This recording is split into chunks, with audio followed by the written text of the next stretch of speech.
Is it a file in board docs, Doug? No, it's not. No, this is, the amount is there because it didn't change from the last thing I sent you, but I can always make more copies. It was online because it's part of our budget book. It's on our homepage. It's on the home page, I got you. Yeah, we were I'll be okay. required to post it, but I didn't know if anybody sometimes likes to look at it for I'll take a hard copy, went through the trouble. Yeah, I'll me take too. it. I won't let you go back with My old lady extra. eyes need There are like, pages missing. Thank you. I'm all We're about Oh, no, it's back to murdering that. the tree. We are stamping. Stamp, stamp. I Hey! I know for sometimes for me, I think it's helpful. Does everybody else have? It's a packed house. I'm sorry, it's just this. That's fine. That's fine. When he came in, like, my machine broke down, my lost it. I'm like, oh, usually I just like, everyone else. I used to be good with the copy machine. Look, Oh, I've given that.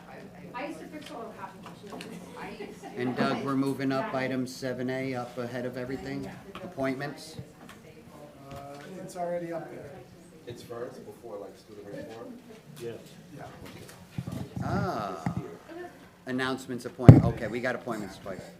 We've split the appointments. Actually, back on the track, everything's good. You can see it on board docs. Yeah. Yes. Melissa, are you able to put just the link to the homepage where the budget is in that section?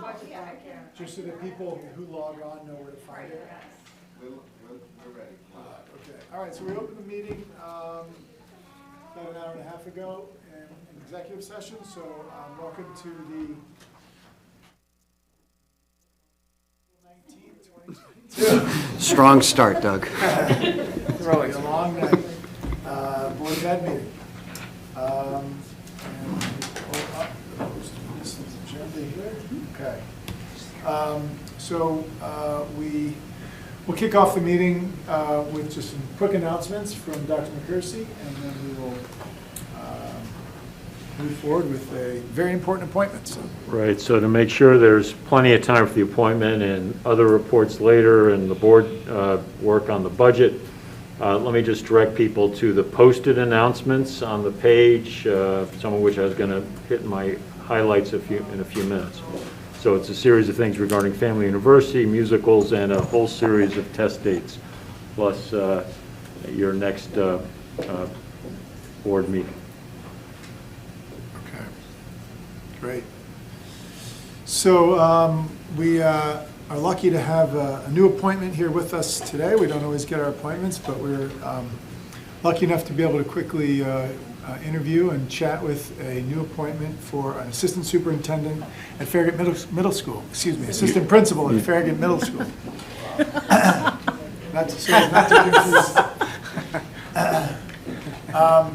And with that, I'd like to introduce Camilla Dawkins and have Jennifer Spirelli introduce a new potential hire, soon to be hired, we hope, we think, for assistant principal.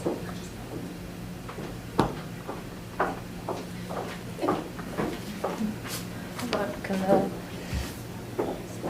So hello, hi, good evening, and thank you so much, Board of Education, for allowing me to be here tonight and to our community, and I'm very pleased to present Ms. Camilla Dawkins for the new assistant principal role here in the middle school. Just to share a little bit about Camilla, really just thrilled and excited about having her join the team. She brings a lot of experience and I think also most importantly her values and comments that she shared through a rather rigorous interview process really has aligned with not only my own but with Hastings and the community as well. So it just seems such a wonderful fit to have her join the team, and her experience at Hunter College High School as an assistant principal as well as at Valley Stream just makes her a unanimous candidate from our committee to vote her on in this process. So I'm really excited to bring her to you tonight, and thank you for your support. And come on, if you want to say anything. You can just, yeah. I was going to say something, but thank you, everyone, and I just can't wait to start and, serve the community. Thank you. So do I have a motion to approve the appointment of Camilla Dawkins to Assistant Principal, Farragut Middle School? So moved. A second? Second. All in favor? Bye. All right.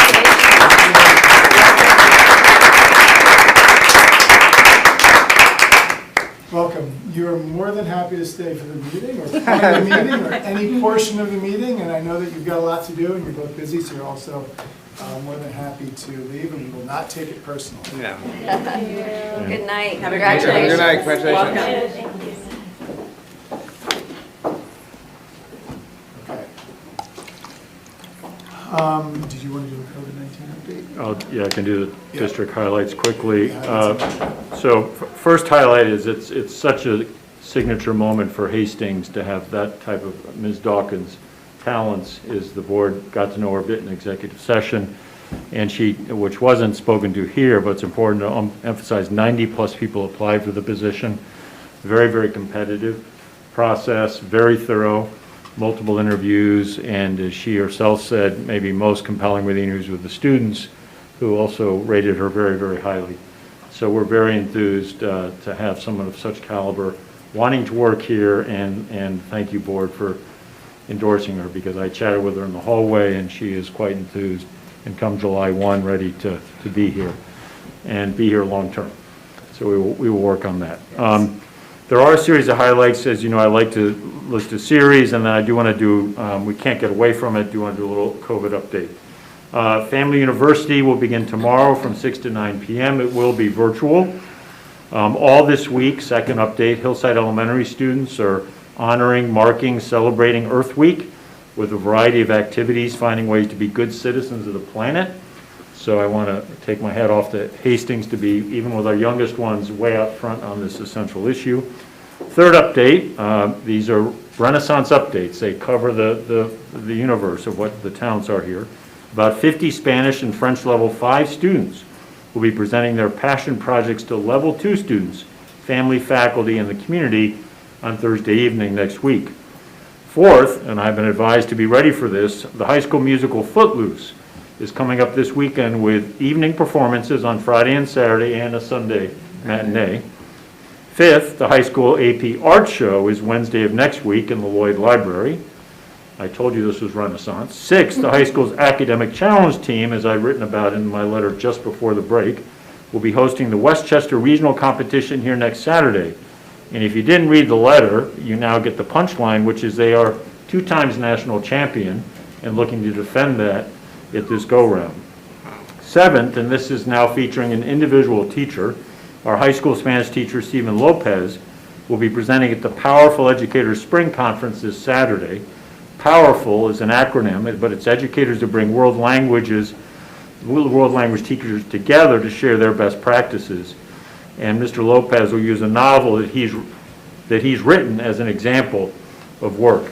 Then the Poetry Challenge, if you've been reading my letters this month, it's National Poetry Month. We will extend the deadline until the end of Poetry Month to maximize the entire month. So then in the first week of May, whatever poems do come in from either staff or students, I was hoping they'd be of a hopeful nature, because poetry can go anywhere and everywhere. We were hoping for some hope. That then in early May we'll share those poems digitally. And lastly, the board would be interested in knowing that over this last week, I was able to interview 3 potential candidates to be the partner for the Portrait of a Hastings Graduate, which probably is going to change, per their advice, to Portrait of a Hastings Learner. Yes. So 3 very compelling candidates. And so when I have sorted out the best way to bring that information to you, we will. It'll be a board choice, but I'm already quite optimistic that we've got 1 or 2 very strong candidates to work, as one of them has proposed, over a good period of time with the community. And they're very experienced in this work, and one of the candidates has worked in this tri-state area with multiple districts and is highly regarded. So let me shift to COVID-19. Our daily counts continue. The count that went out today, please look at that it stretches over 11 days, because we are up to about 17 or 19 cases, but that's across the period from a week ago Friday. assuming people are taking care of themselves and testing with some validity, we still are doing much, much better than anywhere around us. Some of you know I live in Connecticut. Connecticut's in the red zone now in certain areas. Certain places are putting mask mandates back in, things such as this. Let me be clear that that the New York State Department of Ed, the New York State Department of Health, the Westchester County Department of Health have given no indication of changing any of our procedures or policies. Masks are optional. I have mine on sometimes I don't. Sometimes that's symbolic, so many of our students and staff are wearing masks, so I want them to feel supported in that. Lastly, as of late March, we reopened the schools for visitors in a planned way, and I think it's going well. People understood you can't just, sadly these days, walk into schools. You have to come in guided, supported with appointments, and that's regardless of COVID. But my sense is that's going well, that we're back meeting with people in person. I will add there are some learnings from COVID, that there are times virtual meetings work as well as in person, and those can be ways of convenience for families, so that we're holding with that. So those are the announcements, plus a little grounding in terms of COVID. But we are staying more healthy than the average, so I hope we can keep that up. Yep. Thank you. Thank you, Bill. Okay, well, I think we're going to have a longer discussion around the budget today, so we're going to bypass the original administrative reports. We'll come back to those in subsequent meetings. And we'll move on to the student report. Sabine?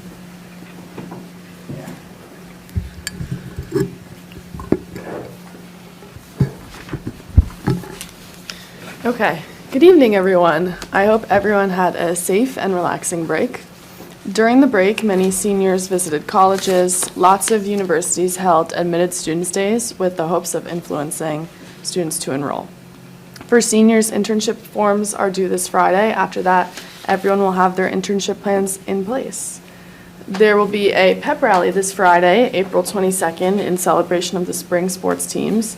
It will follow the same model as the homecoming pep rally, featuring dance routines by each of the teams. And that's something that doesn't usually happen. Usually we only have the homecoming pep rally in the fall, and that's it. So it's exciting that we get to have one in the spring. The softball team will be having their senior day that same day at Hillside Field. A ceremony will be held prior to the game, and the game starts at 4:30. Be sure to stop by. Level 5 language students will present their passion projects at the exhibition next Thursday, April 28th. And AP exams are coming up, and anxiety around that is starting to build. So yeah, that's all I have. Thank you. Thanks, Sabine. Public comment.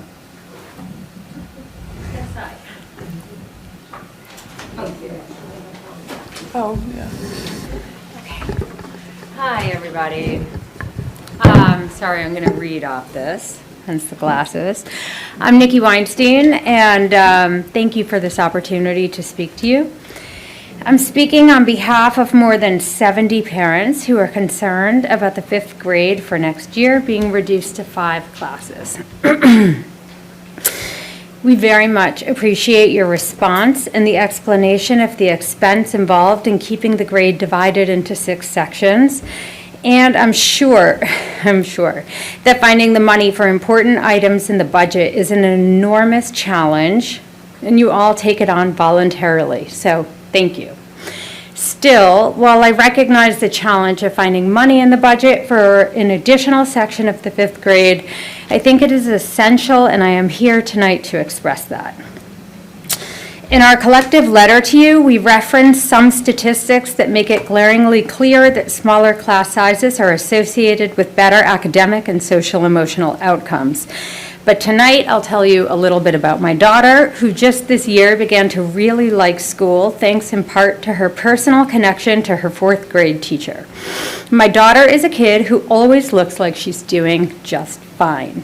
She has good grades, she has no special needs, she behaves appropriately and doesn't need assistance socially, appropriately most of the time. But since 1st grade, she has complained that she hates school, she has struggled in math, she is showing real test-taking anxiety.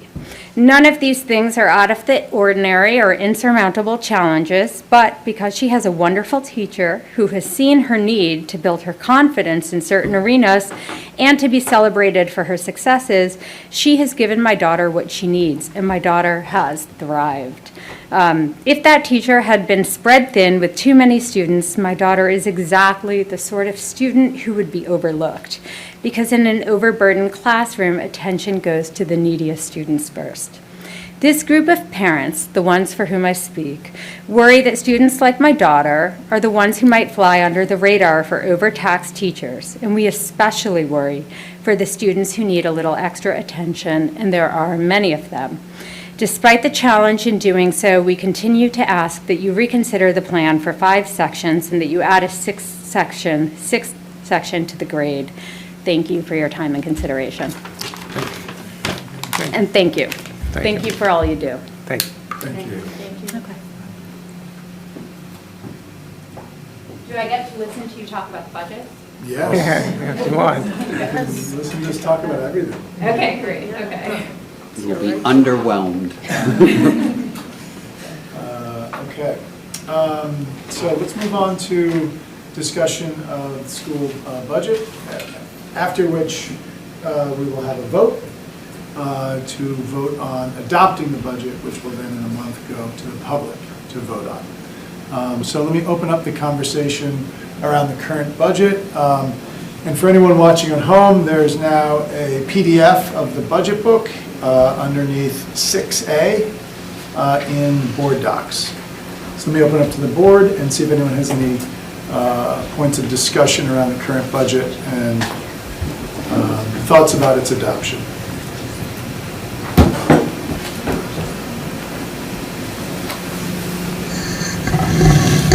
I have thoughts that I've shared at previous meetings, so I'll be a little briefer, hopefully. But my thoughts concerning this budget would still be that it's larger than I'm comfortable supporting. I base that on last year, or this current year, we are operating our schools at an expected expense of $52 million. And I know we should probably expect $1.5 million added every year, or $1.5 to $2 million added every year. And this budget is asking our community to support an almost $56 million. So just a quick summary. This year we spent 52. This proposal that our board is about to send to our community to vote on is going from 52 million to 56 million. And that's a little bit under 56. I'm not comfortable sending that type of budget to my community. I believe it breaks the expected trust of our residents, some who have kids, some who don't have kids, everybody who supports our schools. So for the reasons that I've said in other public meetings, this level of expenditure is not anything I would support sending to our community.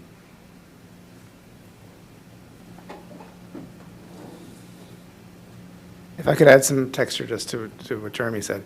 When you look at that 4 million, we're very clear that 2/3 of that is sort of obligations, pre-existing obligations. 1/3 of it roughly represents the bond that was passed years ago by a supermajority, and the money was spent, the building was built. So from my point of view, it's not really not germane to this budget in the sense that it's like buying something that you use and then try to return. The community supported it enthusiastically. And another third, we could say, is statutory increases in the teacher's contract. The teacher's contract, in the same way, was part of previous budgets. It was it's been sort of, it goes back. So, in real terms, and I've expressed this often, it's the issue with the budget in Hastings is not necessarily a number, because a number is just a number. It's the lack of a commercial base that helps us pay for it to the same extent. And if anybody hasn't heard the number, I'll say it again. We have a substantially equivalent district to Irvington, and we provide substantially equivalent programming and opportunities, and we do it for $12 million less a year. And that's a number that, people need to keep in mind as well, for full context for this. I'll jump in one more time, but what I forgot to add is I appreciate the hours that have been spent by our departments run by Maureen and our departments run by Bill, and I know they have worked tirelessly to balance priorities and bring this budget in, and there's been changes made along the way, and I want our community to know we are lucky to have experience and creativity in all of the steps.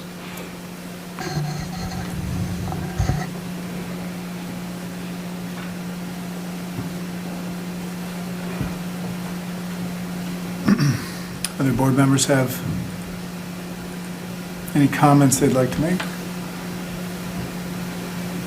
I'm just going to say that I'm going to vote to support this budget. I think that, coming on the heels of COVID and an era during which we had students experience so much loss from not having been in a school setting for some amount of time, I do think that while our students are lucky to be served by a full body of staff, who did their best to address their educational needs during that time, coming out of it, they really are experiencing, I think, needs not only on an academic level, but all the things that they experience, whether it's, the benefits they get from their extracurricular experiences. I do think that this, when we look at what Maureen and Bill have provided to us, it's really rooted in what the building leaders believe offers the best opportunities to our student body. And I think for that reason, although it is, difficult to support an increase of this number, it was similarly difficult during the lean times to say, we're only going to increase our budget by 0.7% or whatever it was during those intervening years. I wish we didn't have to make those calls, but we do. We have a responsibility to offer to our students the best of what is available so that they can go out and be full, academic participants in the next phase of their education, whether or not they consider doing that at the secondary level or whether or not they decide to pursue vocational pursuits. That is what we do as public schools. We give and provide opportunities to our students to assume their fuller selves. And I think sometimes we make, choices that allow us to do that at a lower figure. But right now, what I see, and I really feel that the justification for these higher numbers have been fleshed out in the presentations that Maureen and Bill have shared with us. And I do think that that also aligns with the philosophy that they set before us at the beginning of the school year. So I will be supporting this budget. And I hope that other people really dig into the numbers and explore the FAQs that are shared and the newsletters that will be disseminated. I know that our offices always are, particularly our folks who work on financial matters, are always interested in offering full explanations and justifications for the numbers that they generate. So, that's all I have to say. I'll just add my voice. I'll also be voting to support this budget for the reasons that Alex and Sylvia have already mentioned. I do think that our administrative team worked hard to find any possible efficiencies there's really very little wiggle room, and they did what they could to bring any numbers down possible without impacting programs. And as Sylvia mentioned, coming out of COVID, it seems like a time that we really do not want to take away any kinds of programming, which is what we would be entering if we were to make this any leaner. I too wish my property taxes were not going up. I get it. It's very difficult, and these are difficult decisions. We don't take them lightly.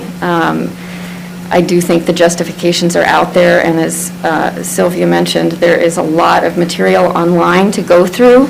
It's been a very transparent process, I think, and I thank our leadership team for providing that and being available for all kinds of questions at any time to help us better understand how decisions were made. So I hope that this makes sense to the public.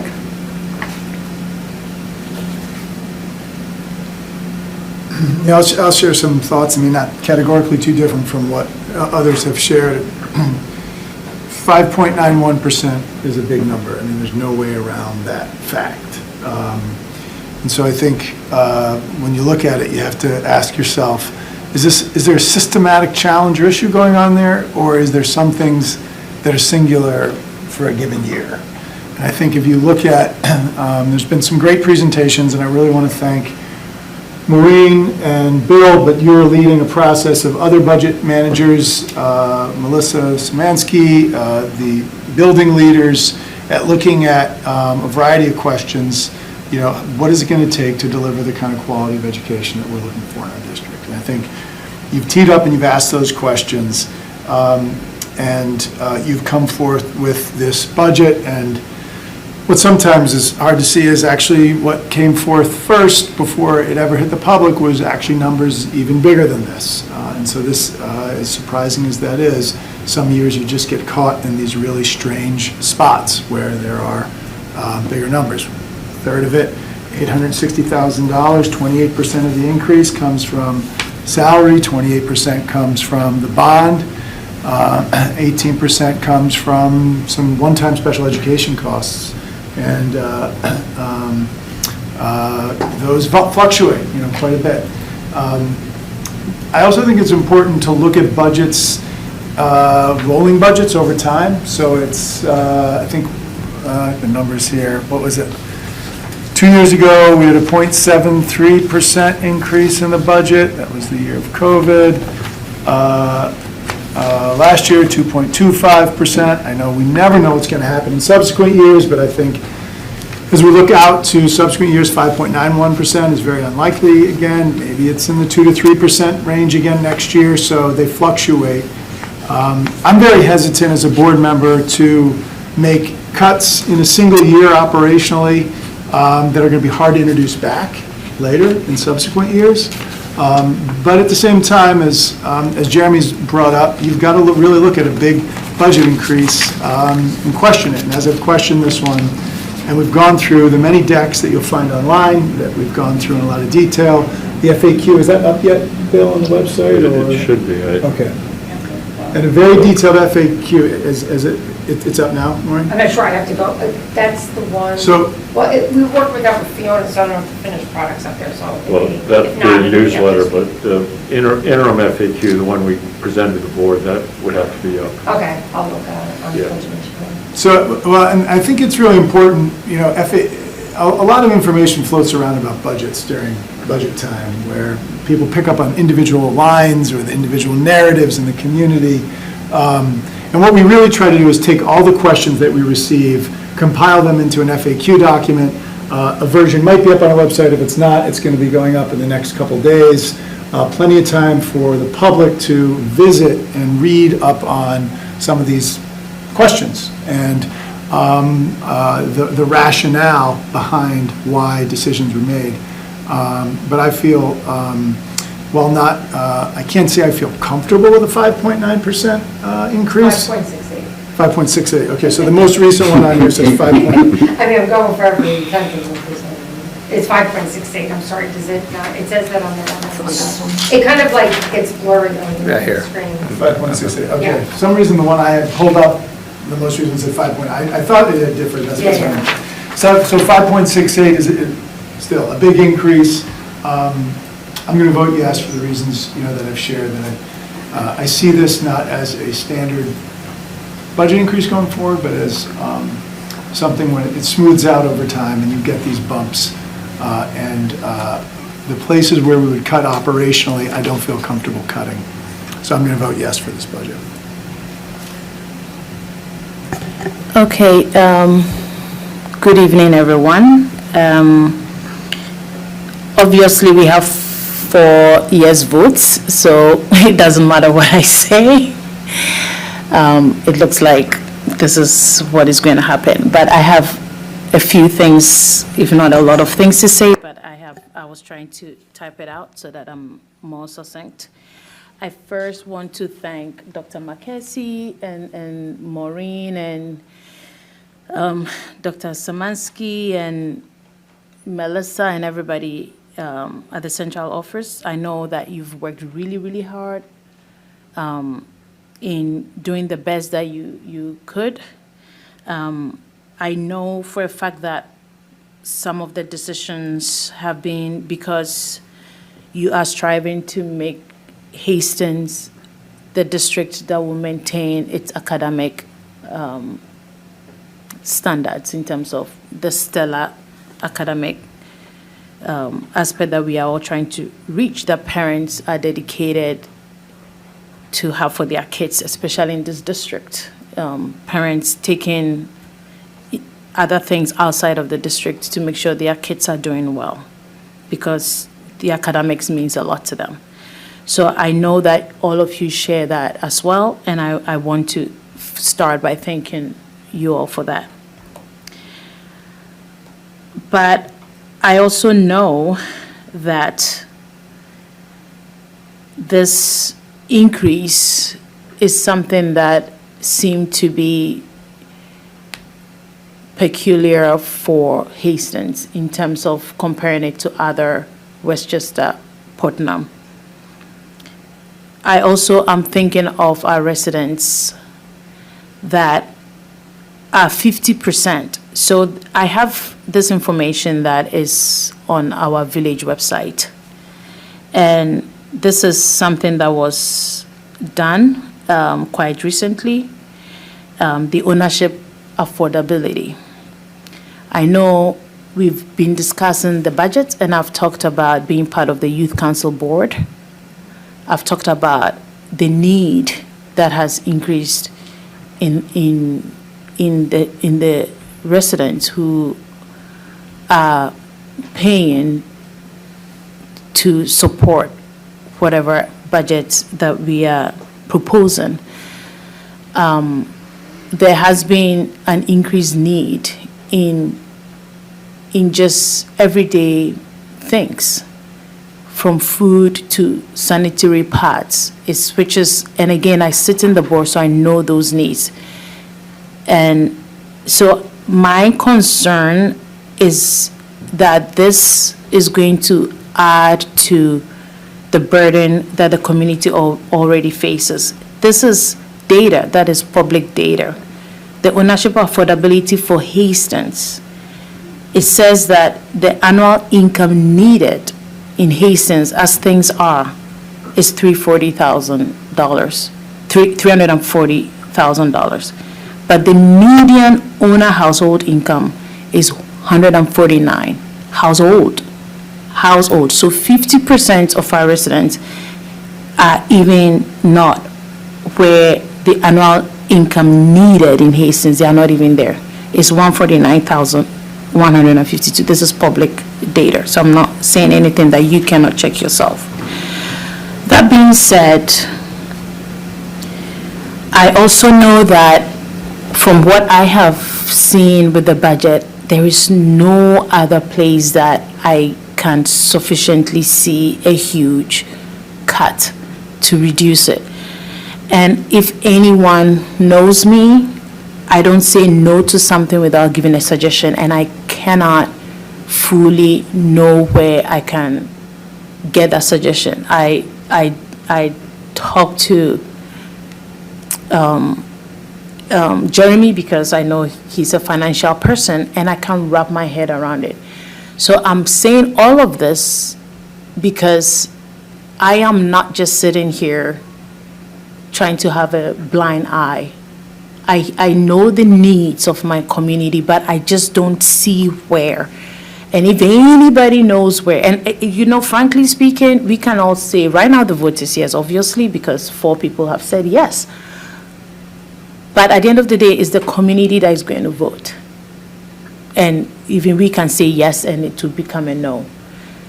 But I promise, and the leadership team know this from me, I will drill in, I will meet. I know I've received information from community members about areas that we could look at. If we can take this at a slower pace so that we don't have this abrupt increase, but how are we going to balance it if we still want to maintain? I just don't know. Like, there's so many questions that I don't know. And right now, I know I'm rambling because I really don't know. But I'm going to vote no only because I know the hardship that is going on. And my no is not going to change anything at this point. But I'm just saying, I want to say for the record, no or abstain only because I feel like catch-22. I feel the pain and I feel like the pain, both ends. And I don't really know. So probably I should say abstain because I can't really find any solution at this point. So that's what I'll say. Thank you.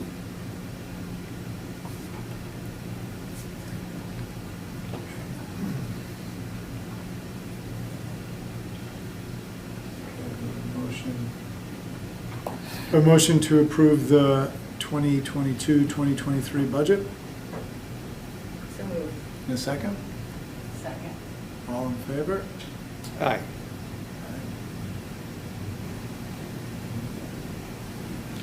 All nay?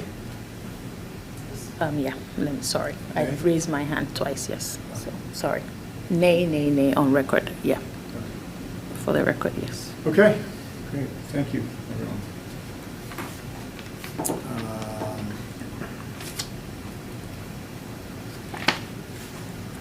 Back to the actual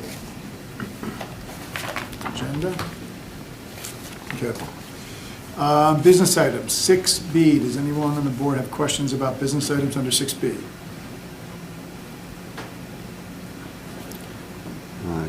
Give me a second, Doug. I was looking back at prior meetings.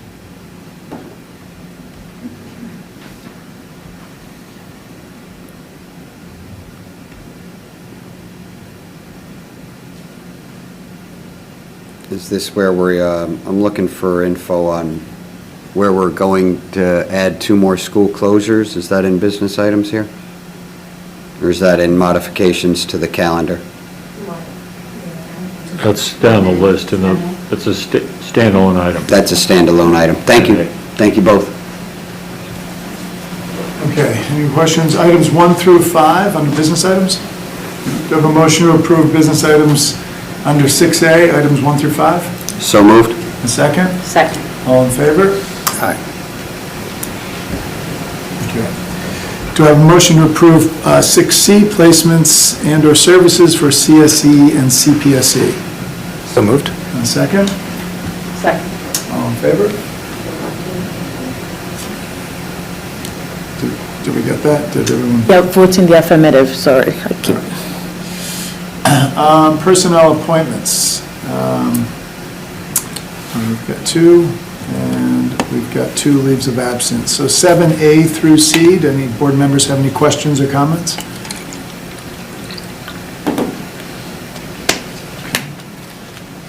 Do I have a motion to approve items under 7A through C? So moved? Second? Second. All in favor? Okay, minutes from the 4-4 meeting. Any questions or clarifications for minutes from the 4-4 meeting? Okay. Do I have a motion to approve BOE meeting minutes 4-4-2022? So moved. A second? Second. All in favor? Okay, policy second read.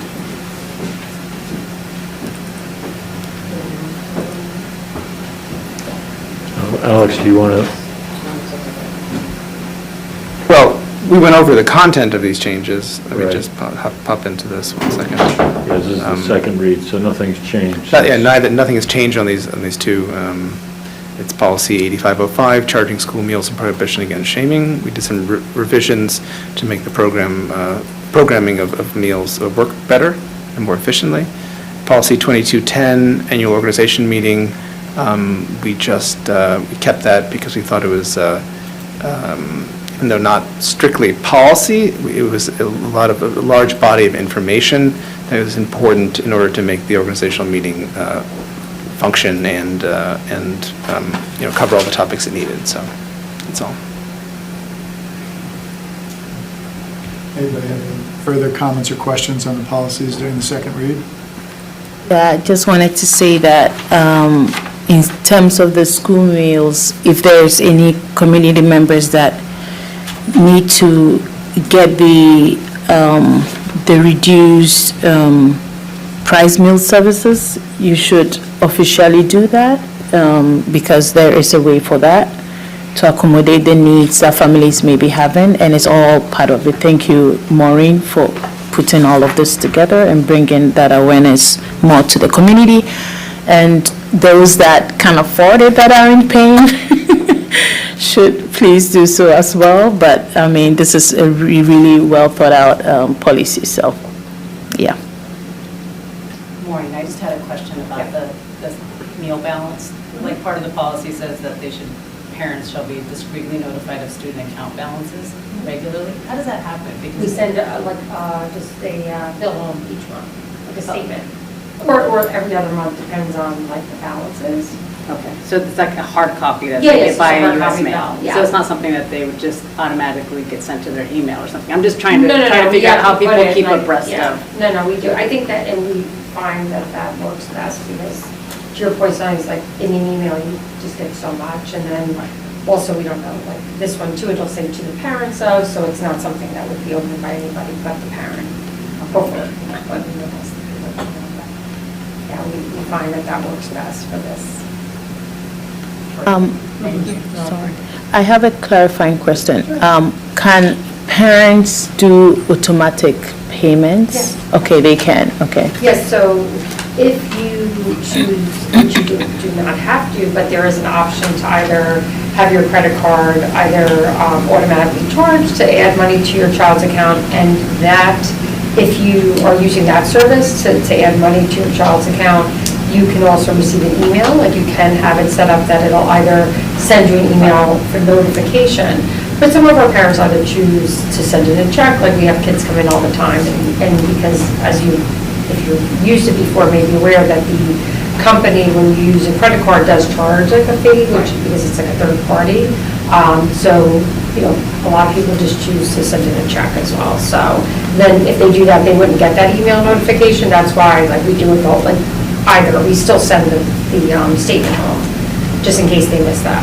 That's what I actually had meant to ask about. It Yeah. says that the district shall encourage students parents to use that system so that they have an automatic, Yep. trigger. How do we actually encourage them, if that's what the Well, policy we do says? send out information regarding the use of that service, and that if they choose to go use that, then they would be notified, but it is linked to them. And some people may not feel comfortable having a card on there or using an online service, so. But I'm just wondering, how is that information shared with families? I'm only saying this because Yeah, it goes home typically it goes home at middle school at a certain age, or like with the welcoming packet, either Okay. like some information around it is, So it's when they sent home. enter into the middle school where they're first Correct. exposed I mean, to like maybe a it makes cafeteria sense just to setting. kind of remind people each year if they haven't previously, chosen to sign up for it. Yeah, okay. I mean, my kids use that, but honestly, Yeah. like, I remember with Honestly, my I tried to first find child, that. I was probably like in the, And a lot of people do use that as well, but For a then, while. like I said, for some people, they either just feel more comfortable with the check, or even some students will just bring cash to the register, the parent will give them money, and then just for the week, they put the money in, and that works as well, so. I was just, again, from the communication end, sorry. Yeah, no, you're right. Apologize. One quick clarification. So is there a way, so if individuals want to sign in for the automatic, that should be through email, right? So they can click and sign up, no? Yes, so Okay. they would have an account. I just remember, if anyone has, you have like a password and a sign-on, and then even if you have multiple children, you can kind of add money, but you can check a box that says, please notify me when my child's balance drops below $10. You can actually. So do you send both paper and email, or from the paper first? We and send then- the paper, and then if they use the online kind of credit card or debit card kind of method to load To money check, into the card, okay. that will also generate an email. Some Got people it. don't choose that because, as I mentioned, there is a fee because of the company charges, like, I think it's for whatever dollar amount, there's a percentage charge. So that's why we kind of do it both ways, and it's just another way. And too, like, sometimes people don't check their email, but we tend to get a good level of response from the letter, like more so than, you know, they know anything. Something that came up in our earlier discussion, our first read, and the point of this policy is to protect and prohibit against shaming. Yes. And I want to just put it out there again. We have families that get fully covered meals, and at our last meeting, we talked about letters home for students that are negative balances. And I'd like to defer to administration on how they run that. But I just want to repeat, I don't believe any family needs to go below negative $20 when they owe our district money for buying lunches, because these are not the families getting free lunches. These are families of other means. And currently, I believe we have $18,000 in unpaid lunches from families that do not qualify for free lunches. Yep. And I believe we are setting the limit at about $100. You can go negative 100, and then we've raised it. So it would be my expectation on prohibiting against shaming would not restrict me from setting a much lower limit, and that when kids go, when families or kids, these are kids, have a $20 negative balance, it's time to shut off that account and check with those families first to see if they qualify for our free meals. But if they don't, I think a small number in a $56 million budget, but $18,000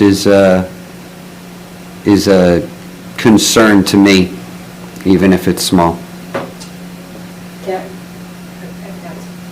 So I agree, and this is the highest negative balance that we've seen in recent years, but I think it's connected somewhat to what Dr. Lang was just mentioning earlier. I mean, the one thing with free and reduced levels of eligibility are based on the federal standard, and as we know, the cost of living, like, I would argue that, I mean, the threshold for meeting that is extremely low. You can be a single parent and make $42,000, just making up a number, with two dependent children, you would not qualify. So, I mean, it is extremely low, the threshold. As we know, with even food stamp, a lot of these programs, I mean, I would argue, but that's out of our control, of course, but I would say that those the limits do not really recognize the regional cost of living, unfortunately. So I think there are people, to Jeremy's point, that really do kind of get after a bit more, and it may just be sometimes they just accidentally don't, check it. But only, there is, sometimes because we deny applications, so I know that we do get applications in, many applications each year that are denied based upon they don't meet the criteria. Now, I'm not suggesting that those are all the people going to negative, but I do think that it's like, I've seen where people go, and only because sometimes people call us and say, can you wait till a month? I had some unexpected medical bills. I mean, they do call us, and then it's like, there is that piece of it. And I'm not suggesting it's 18,000 of it, but I mean, there may be, we are seeing a little bit higher uptick of it, so I don't know if that related to what Dr. Lang had mentioned, what you heard from the youth council. I'm not sure, nor did I do the analysis, but just, that's my only question. It's pretty easy to get to $100 in our cafeteria, but we can certainly lower it. We definitely want to get that number down quite a bit, and we then need and get a better understanding of who is that group, what does that represent, I guess. And I think they should still contact you regardless, like they should still contact, even if it's, like you said, a delay or something, Yeah. But anyway, thank you, I don't mean to belabor the point. But I think we'll really keep our eye on it and look at that limit and just make sure. But I do think there are some people get caught in that kind of bad, they don't qualify, and sometimes they may go a little bit higher into the red than we would like. Thank you, I appreciate it.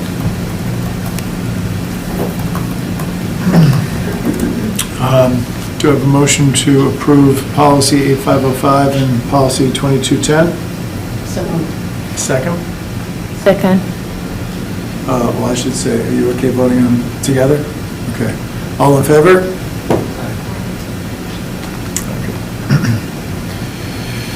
Okay, 10A, 21-22 school calendar. Oh, is that adjustment? Yes. This year's school calendar adjustment. Right, so we had put today into the docket, so you may have a chance to look at it, but a memo summarizing where we are. There's background at the top, reviewing that last meeting before the break, you had received a recommendation from us tied to a side letter agreement with the HTA that when we have unused, anticipate and are pretty confident we will not use emergency closure days, that we would apply those over to non-school days. So we brought a proposal that for one, for sure, would be Friday, May 27th, with the other to be determined. The board rightly said, are there alternatives? Plus, can you re-document for us or provide documentation again of this agreement? So we've done is additional analysis, and Melissa Szymanski can speak to some of this. We don't have a lot of options. So we are coming back saying that for the first day of this, Friday, May 27th remains the best option. We are now also, though, coming forward and saying that second day, we are being specific, would be June 24th. We looked at June 23rd, which will not work, as Melissa can explain some. She can also explain why the 24th would work. There had been some email traffic regarding Al-Fattar and the date for that. You may recall that there are actually districts doing this in multiple ways. Some are recognizing that day on the 3rd, some are recognizing it on the 2nd.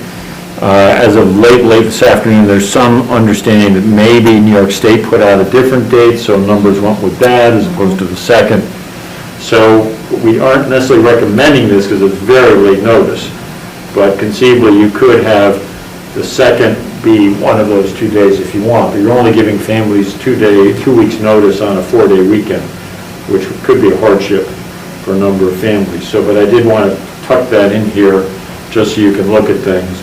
So there is a recommendation here at the bottom which says convert Friday, May 27th to a non-school day for all staff and students, and then convert Friday, June 24th to a non-work day for staff. And we can explain some details on that. The other reason for pushing those dates as late as possible is anyone such as yours truly who was tracking weather last night and early this morning know that, we dodged one. We were very fortunate. And even the Deegan was flooded this morning. No power in my house, for example, till it didn't come back on until 6 tonight. So I think Hastings, we dodged it. So even the union president said to us today, you may want to wait to give up one of these. Because it's truly emergency weather days, not snow days anymore that we worry about. But anyway, we have for you here, I don't know if Melissa, you want to fill in? We did put on the record the unsigned agreement. It is signed.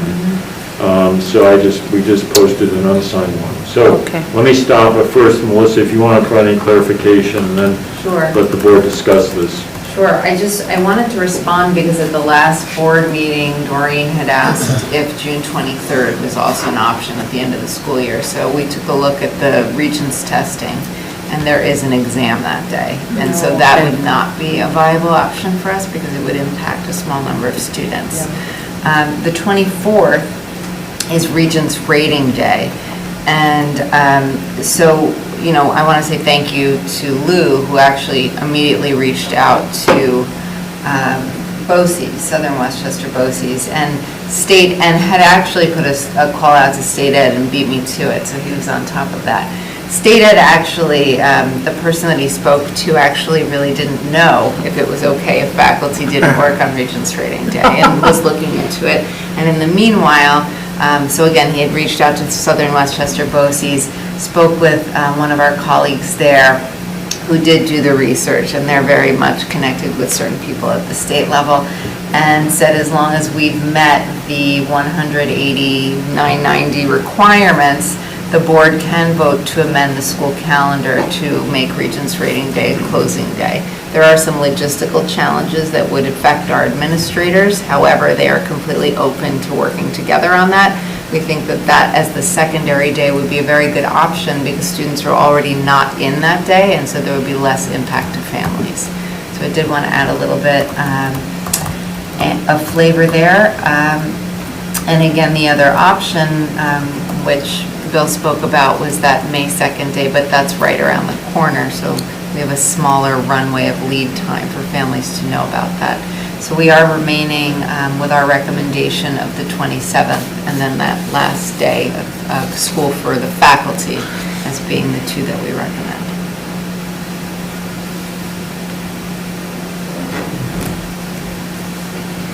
Any board comments? I would support the recommendations as they are. Yeah, I too would support these recommendations and the days that you said, and the reasoning seems reasonable. We have increased rain closures in our future as opposed to snow closures, and April rains sometimes bring May flowers and weeds, so it makes sense. I would point out, yeah, we did vote on this side letter on January 20th. We had 2 side letters there, and I'll be embarrassed that I must have voted yes on it because I don't remember supporting that. I remember us discussing using school closures, and I don't remember us deciding that we wanted to take our 186 days and lock it in as 180 days. That if we don't close 6 times, we're going to close anyway. And I don't think our community of parents does well on days where we close school and parents go to work.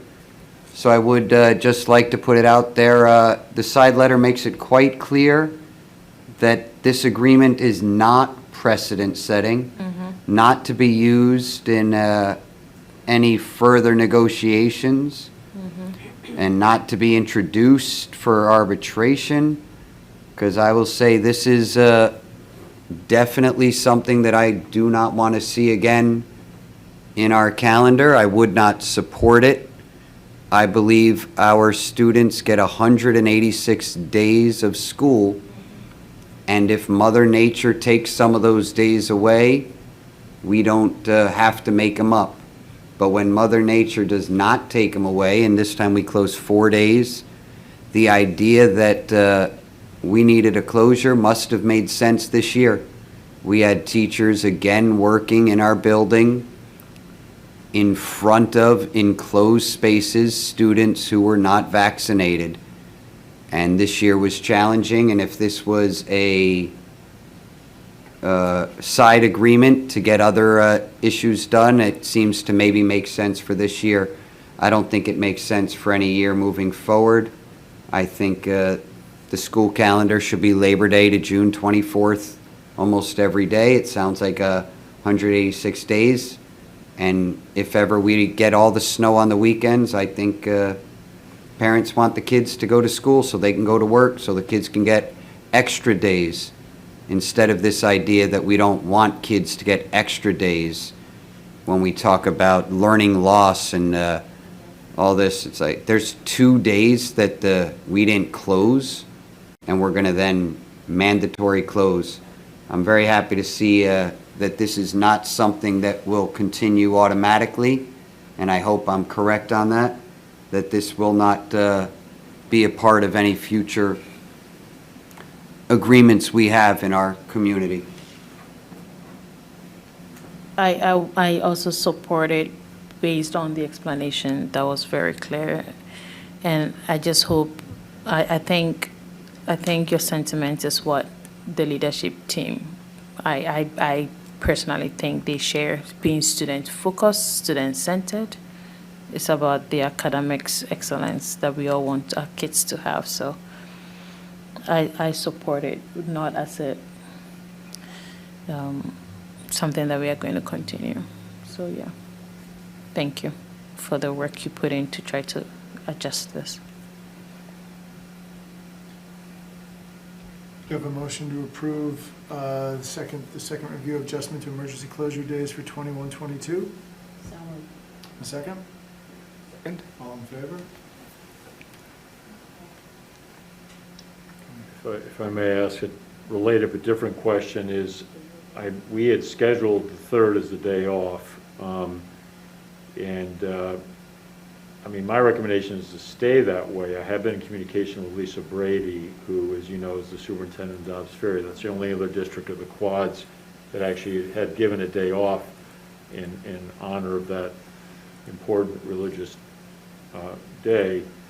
At 6 o'clock, she surfaced the fact that probably some of us operate in error because now the New York State school calendar is saying it is Monday the 2nd, not the 3rd. So there was a lot of moving around on this. We're only 2 weeks off of that date. It is a 3-day holiday, as the experts tell us.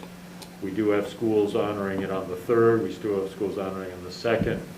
So it's a mixture of approaches. I, for one, have stood by, once a calendar's set, unless there's some major reason to change it, you stay with it. But you as a board set the calendar, and I know there was some email discussion, thoughts about changing it. So I just put that out there. I didn't want to... Moving from 3 to 2. Yep. Yes, I just didn't want to, because this would be the last chance, and I'm being neutral on this, though you do hear a hint that if it's scheduled, and we roll with it. And I did, just in the spirit of camaraderie, Lisa was very generous. She said, you know, however you handle it, and it would not affect Dobbs Ferry, because sometimes on these types of things, we do try and be in sync for transportation or other reasons, but... And Dobbs is doing Lisa. 3rd as well? And they're going to stay the 3rd. Okay. Of course, she did say we want to chat about tomorrow, but I don't think she's going to shift. I think at this late date. But you as a board have the opportunity here to make a decision as to how you want to handle this. I've written in on an email on that, and I hear what you're saying. A calendar's a calendar. I voted against this calendar, but not for the reasons that Eid is on the wrong day. I think there's reason to change. New York City is closing on Monday. A Google search says it's likely that Eid is going to be celebrated on Monday. It is a one-day holiday in our country, in our communities. It is celebrated as a one-day holiday, but it's recognized as a 3-day holiday. We have reason to try to line up our one-day holiday with New York City. They are the behemoth in our region, and it has the added benefit that it actually makes a 3-day weekend for our families who are not celebrating the holiday but are recognizing it as a community. So I think there's reason to move Tuesday to Monday at this late notice. It benefits any of our families that end up celebrating it the way New York City schools have it on their calendar. And I don't think it's a big miss by us. Yonkers, Dobbs, Hastings had it on Tuesday. I don't think it's a big miss. I don't think we should be stubborn. I think we should make the change. I think Yonkers has it on the 3rd? Yonkers, Dobbs, Hastings somehow have it on Tuesday the 3rd. New Rochelle, too. New Rochelle might have it on the 3rd, but New York City, which has been a leader in having days for communities, seems to have nailed it. It appears to be that it's going to be, when is the new moon spotted and when is it going to be celebrated? It appears that it has already been spotted when Ramadan began, and Monday looks like the holiday. We can hold on to it, but I feel like we're doing it for the wrong reasons. Other board members have opinions?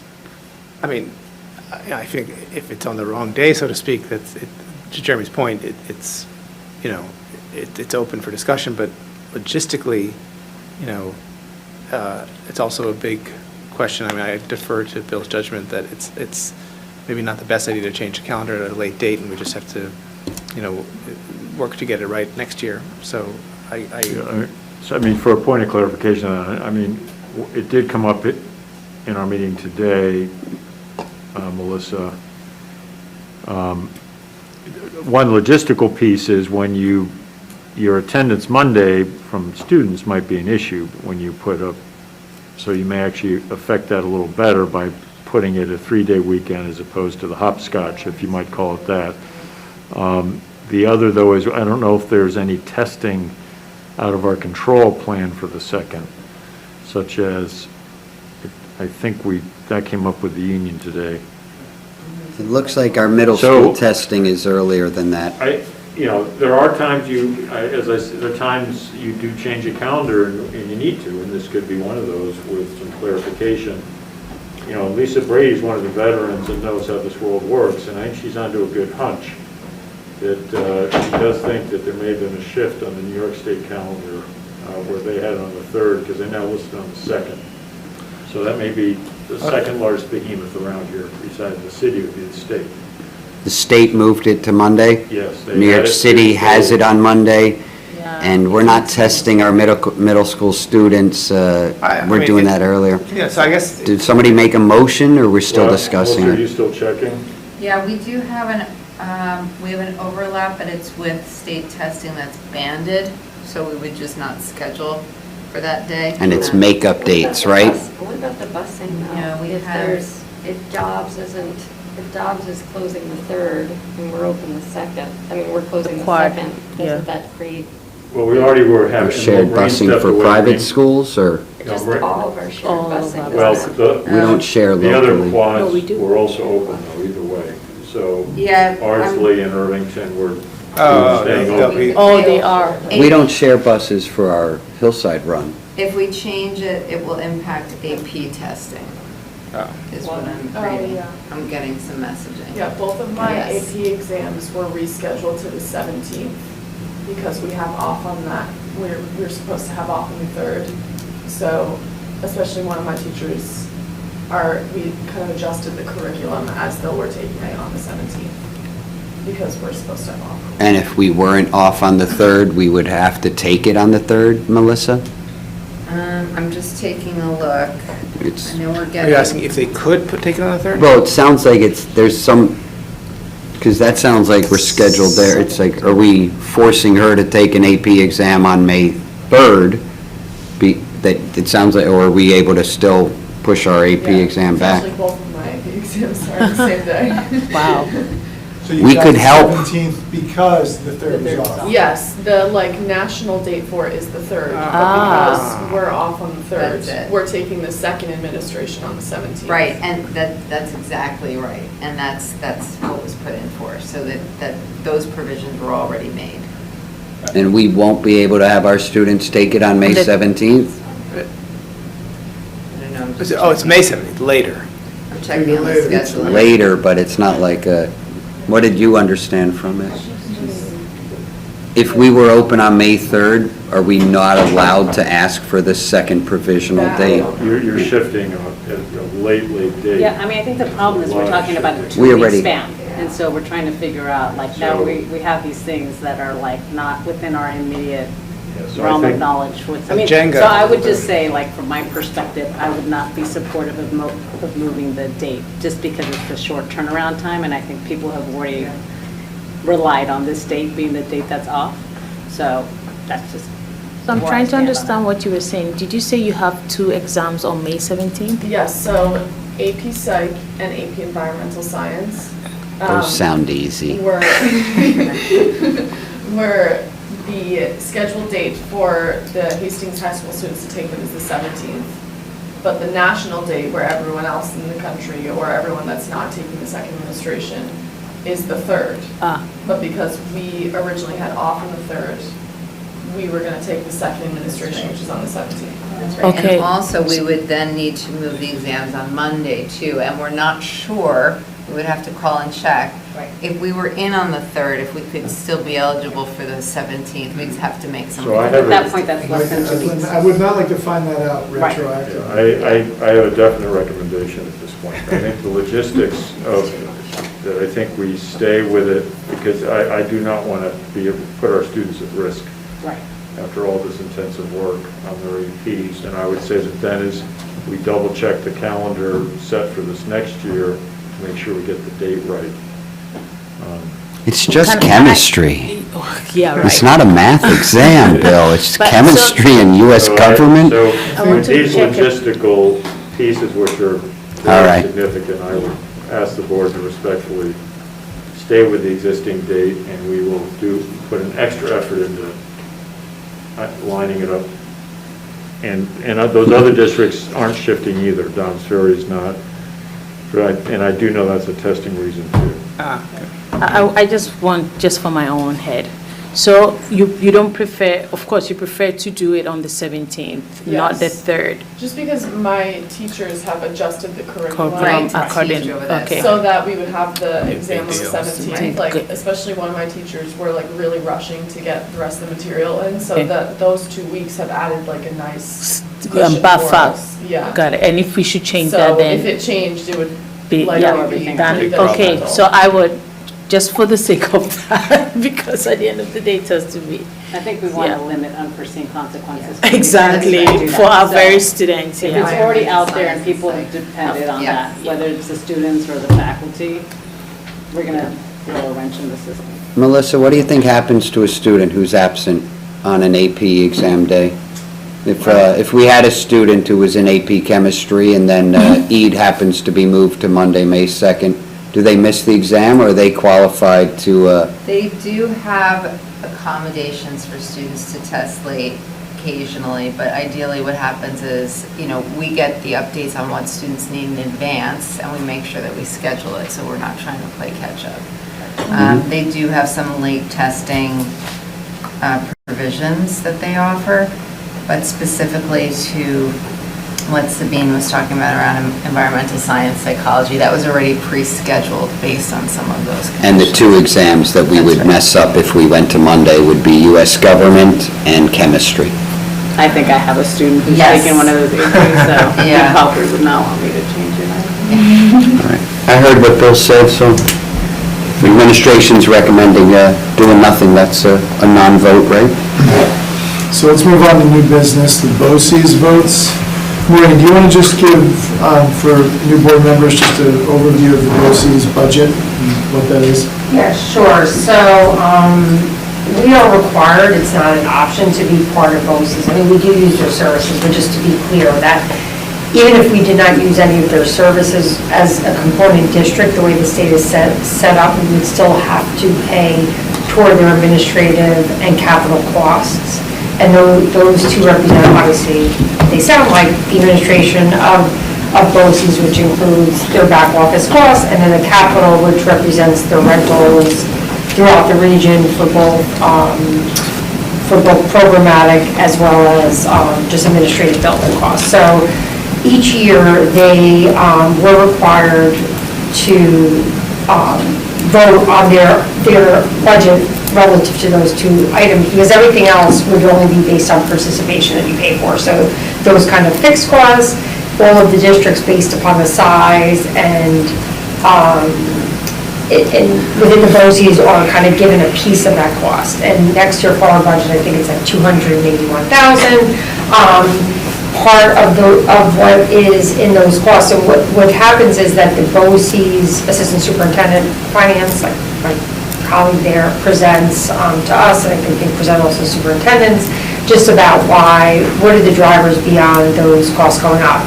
We are then, as a component district, required to vote on their recommended budget for the following year, and then those votes go, we then submit the outcome of that to BOCES, and then they, have their own vote on the larger budget. So this is the timing, this has to happen before they can kind of move on with their full budget, and that's it. I mean, I will say that other than asking questions and having it presented to us,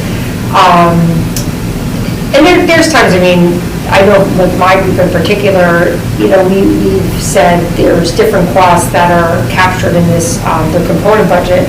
So the state requires them to report certain costs in different parts of their budget that are different than the way we report our costs. So their administrative costs capture all the retiree health insurance costs, and they're significant. I mean, and they have, that's an area in which I know over the years, they were different than the way most schools operated, because they just are.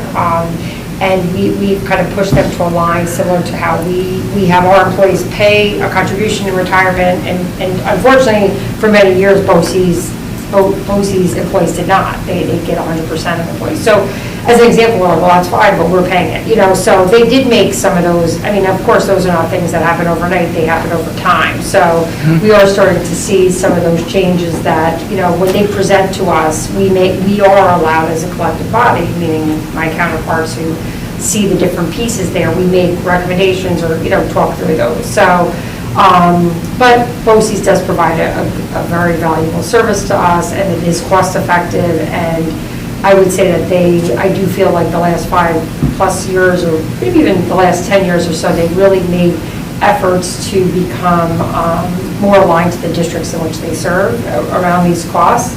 But again, it is a significant number, and it's a significant number for us as well, in our budget, not now drawing back to our budget, but as people live a longer amount of time, and even our health insurance costs currently in our budget, about over $2 million of those costs are just for retirees, and that's even people with Medicare primary. So it is a significant cost, and BOCES has that as well, and that's a significant portion of what we pay into to support that. And then the other piece is that there's different board members, just like here, and they represent different regions, and similar to the way we have the openings every few years, they do as well, and they provide you the overview of who they're recommending. And that piece, I would say, is like more so like that. Typically just kind of gets pushed, not pushed through, but like there's not as much conversation around that. But I will say that there is an active conversation around the budget. I know Bill, I'm sure I know the superintendents engage in that process as well, because it is a viable service to us. We want to make sure they're doing what the intent is to make, provide services to districts that we couldn't provide as a small component district, but also to be not unattainable in cost and be affordable. So, that's it. That's my spiel about BOCES. The three bios, are we voting as a collective board on one of the three people? No, all three of them are up for a term, and this is, and again, These are rubber stamps. Oh, okay. But, for many years and different times, we've had people, we actually, I don't think our past board member may be serving anymore, but we had a person that had been a longtime board member in Hastings and served in this capacity. So I'm not saying all, but that, it's not, you will see that from time to time. People have served in districts for a long time, and then, because BOCES, does represent a much larger area, and then, it's helpful because sometimes then you have those folks come from the local districts, and I think that really helps strengthen, BOCES and understanding the different challenges the local districts may have. So, many of these, the people here either been around for a long time and have been very, coming from their own districts and trying to represent the I think all needs three of them those actually. districts at the BOCES board as well. Do I have a motion to approve items 11A through D, the budget vote, and 3 board trustees for BOCES? So moved. A second? Second. All in favor? Vote in the affirmative.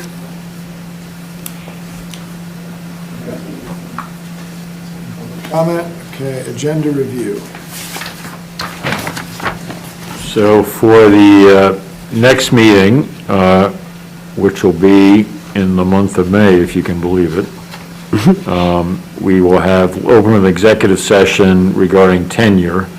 And to be clear for the board, per the request of past participants in this, you'll have me, Melissa Szymanski, and then the principals and Laura Sullivan in that speaking to, actually, we even modified that since. The principals have said that Melissa Szymanski understands so well who they'll be recommending for tenure that it'll actually will be me, Melissa, and in that session. They feel it's going to be more effective, unless you as a board disagree, just to have a smaller number in there talking about the tenure recommendations.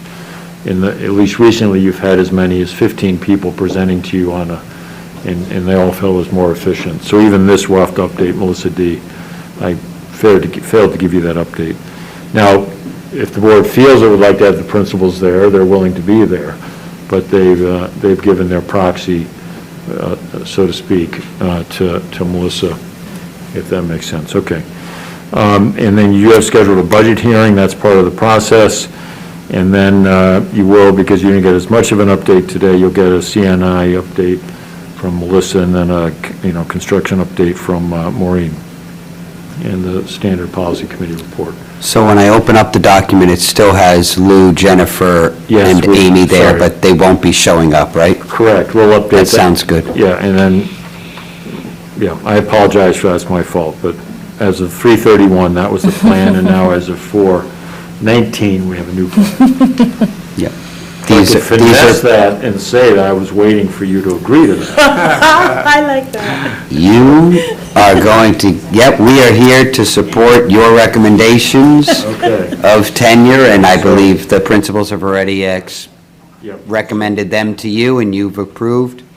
Yeah. I think we're ready to bang a gavel on that. Okay. So that's the agenda for the next meeting, unless there are That's questions good. on that. That's good. And we will be setting, I think it's the appropriate time, we'll find a time to set an executive session or more for some of the other topics we discussed earlier. Yep. Okay. That's fair. Good, very good. Okay, Board of Ed comments.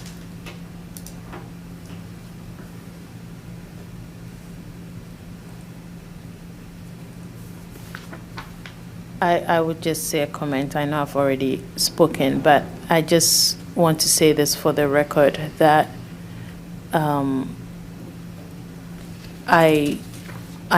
just hoping that we would continue to try the best that we can as a district to work along with all stakeholders to try to just help all our kids in the way that we want to. And I know that the leadership team is trying hard when I speak to them one-on-one separately. And I just don't want any group of community members. We just heard 70 community members reaching out in different ways and shape and form, that I hope that we continue to strive towards collaborative solutions to some of these very difficult situations that come up. And hopefully, when there is suggestions, it's okay for us to carry it through in our discussions, but I am just hoping that the suggestions and opinions remain as opinions and suggestions, so that we can have all the voices in trying to deliberate all these issues. And we will continue to do that. I will continue to do that. But I know things are hard. Well, that's what I want to say for now.